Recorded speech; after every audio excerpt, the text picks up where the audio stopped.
اس کو جب آپ پڑھیں گے تو اس میں وہ حقائق ہیں کل کائنات کے بارے میں، آپ کے اپنے جسم کے بارے میں، آپ کیسے وجود میں آئے، آیا کہ ارتقاء سے آئے، اور ارتقاء ہوا تو کیسے ہوا، کس طرح ہوا، آیا کہ آپ جو ہے وہ جو آدم و حوا والے قصے کہانیاں ہیں، ہر سب کے سب حقائق آپ کی، یعنی کہ وہ حقائق ہیں کائنات کے کہ دنیا کی کوئی طاقت، بڑے سے بڑے سائنسداں جو ہیں وہ بھی غلط ثابت نہیں کر سکتے، وہ بھی سرنڈر کر جائیں گے کہ جہاں سائنس نہیں پہنچی وہ مجبور ہو جائیں گے سوچنے میں، جہاں سائنس نہیں پہنچی وہاں کے بارے میں لکھنا، اس میں لکھنا یہ کیسے ممکن ہے ایک ہی صورت میں کہ جس کا وجود ہے وہی لکھ سکتا ہے۔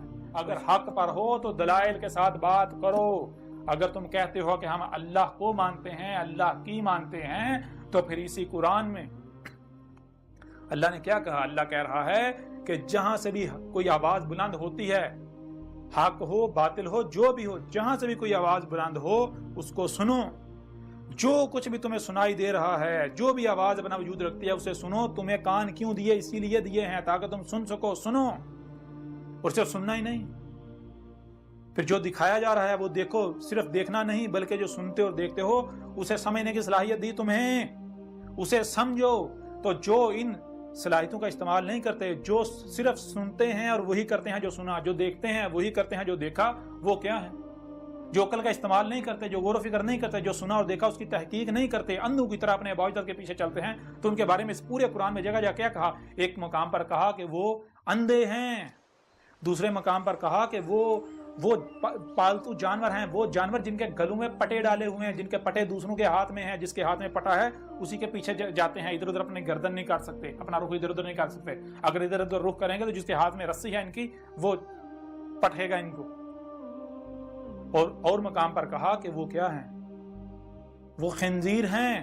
ایک اور مقام پر کہا کہ وہ قرادہ ہیں۔ قرادہ کا مطلب کیا ہے؟ قرادہ کا مطلب ہے کرا اور رد، گول والی تے اس کا اظہار کریے، جو کرا کیا اس کو رد کر دینا۔ کرا کہتے ہیں جو بھی آپ نے سنا دیکھا، جو بھی آپ نے سنا جو دیکھا، جو یعنی کہ جو پڑھا کیسے جاتا ہے؟ تو یہ جو بھی آپ کے سامنے آیا تو اس کو رد کر دینا، اسی کو پھیر دینا، وہی کر دینا بغیر سمجھے۔ یہ خصلت کس میں پائی جاتی ہے؟ یہ خصلت بندر میں پائی جاتی ہے۔ بندر جو دیکھتا ہے وہی ریپیٹ کرتا ہے، وہ سمجھتا نہیں ہے۔ وہ عقل کے اندر تمہیں کیا صرف سننے اور دیکھنے کی صلاحیت دی گئی یا پھر سمجھنے کی صلاحیت دی گئی جو سنتے اور دیکھتے ہو؟ تو اگر تم جو سنتے اور دیکھتے ہو بغیر سمجھے اس کے اوپر عمل کرتے ہو، بغیر سمجھے اس کے پیچھے چلتے ہو، تو تم پھر کیا قرادہ نہیں ہو؟ جو سنا جو دیکھا بغیر سمجھے اسی کو پھیر رہے ہو، وہی کر رہے ہو۔ پھر اور مقام پر کیا کہا گیا کہ یہ الاموات ہیں، یہ تو زندہ ہی نہیں ہے، ان کا زندہ یعنی کہ زندہ ہونا نہ ہونا ایک برابر ہے، یہ الاموات ہے۔ یہ ایسے ہی جیسے ایک شے ہے تو صحیح، لیکن اس کے وجود کا کوئی فائدہ نہیں ہے، کوئی مقصد نہیں، بے مقصد بیکار ہے، اس کا نہ ہونا ہی یعنی کوئی ایسے جیسے ہے ہی نہیں، اس کا ہونا نہ ہونا ایک برابر ہے۔ پھر ایک اور مقام پر کہا کہ یہ القبور میں ہے، قبروں میں ہے، یہ میٹیریل باڈی جیسے اس سے پہلے چوپایوں کی صورت میں یا اور مخلوقات کی صورت میں ابھی بھی وہی یہ مادہ جو ہے یہ 4 پاؤں کی صورت میں حالت قبر میں ابھی بھی ہے، قبور میں ہے، اور ایسوں کو تم سنا نہیں سکتے، دکھا نہیں سکتے۔ کیوں؟ کیونکہ ان کے یہ اندھے ہو چکے ہیں، اور اندھے یہ آنکھیں اندھی نہیں ہوتی، آنکھیں تمہیں ظاہر دکھاتی ہیں، کان تمہیں ظاہر سناتے ہیں، اور جو مکمل جو ہوتا ہے، مکمل صرف وہ نہیں جو ظاہر ہے، مکمل تو جو باطن ہے، جب تک وہ سامنے نہیں آئے گا تب تو مکمل نہیں ہوگا۔ کوئی بھی شے آپ اپنے سامنے رکھ لو، کوئی بھی تم اپنی ذات کو لے لو، کیا تم وہ ہو جو سامنے نظر آ رہے ہو، یا پھر باطن کو ملایا جائے گا تب تم مکمل ہوگا؟ کوئی بھی شے لے لو، کسی شے کو سامنے رکھ لو، اس کا مکمل وجود کب سامنے آئے گا؟ جب ظاہر و باطن دونوں کو سامنے رکھا جائے گا۔ تو ظاہر تو دکھاتی ہیں یہ آنکھیں، سر کی آنکھیں، باطن کیسے دیکھتی ہو؟ تم تو باطن دیکھ نہیں رہے، باطن دکھاتی ہیں باطن آنکھیں، وہ جو آنکھیں اندر چھپا کر رکھی ہیں، کون سی؟ تمہارے سینوں میں دل، جن کے دل زندہ ہیں۔ یہ آنکھوں سے اندھا ہونا اندھا نہیں ہوتا، دل ہیں سینوں میں جو اندھے ہو جاتے ہیں۔